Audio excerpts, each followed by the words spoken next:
Muibi, cerita ini tuh terjadi sekitar 7 tahun lalu. Ada laki-laki, namanya kita sebut aja David. David baru lulus sekolah dan langsung dapat kerjaan.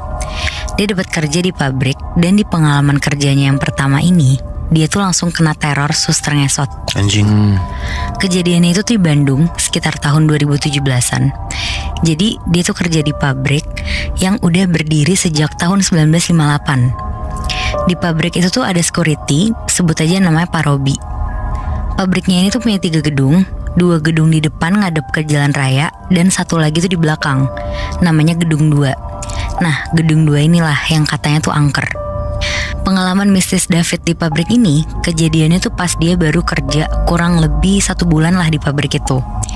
Jadi ini tuh pertama kalinya si David dapat shift malam. Jadi masuknya jam 12 malam dan pulang jam 8 pagi. Waktu itu David tuh lumayan semangat karena ini pengalaman pertama dia lah masuk malam. Ditambah katanya masuk shift malam tuh lebih santai daripada pagi. Nah, sesampainya dia di pabrik, semua tuh berjalan normal seperti biasa, dan David tuh kerja di gedung 2 yang katanya horor itu. Pekerjaannya dia tuh berjalan lancar dan David gak ngerasa ngantuk sama sekali. Sampai akhirnya pas jam 2 malam, David tuh diminta seniornya untuk ke belakang ngambil bahan-bahan mentah pakai troli hidrolik.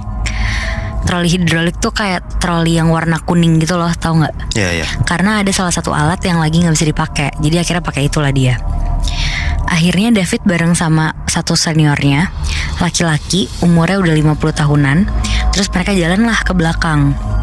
Nah ini nih pertama kalinya David tuh ngeliat si suasana pabrik di malam hari. Ternyata tuh gak seramai pas lagi pagi atau siang.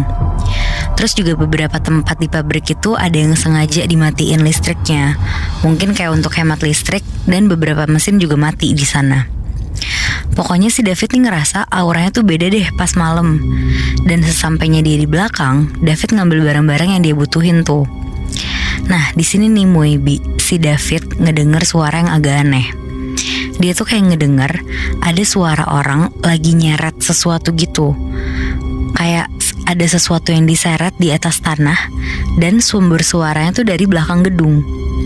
Nah karena bagian belakang gedung 2 itu aspalnya udah agak jelek dan kayak penuh kerikil gitu, jadi kalau ada sesuatu yang diseret di sana, pasti bunyinya tuh bakal kenceng banget. Akhirnya si David langsung nanya lah ke seniornya, "Bang, itu suara apa ya?" Terus si seniornya tuh bilang, "Suara apa?" Tapi kelihatan nih dari muka seniornya di sini tuh kayak kelihatan pura-pura nggak tahu gitu. Itu kayak ada yang diseret dari belakang. Terus si seniornya bilang, "Oh, itu mah suara si Eneng."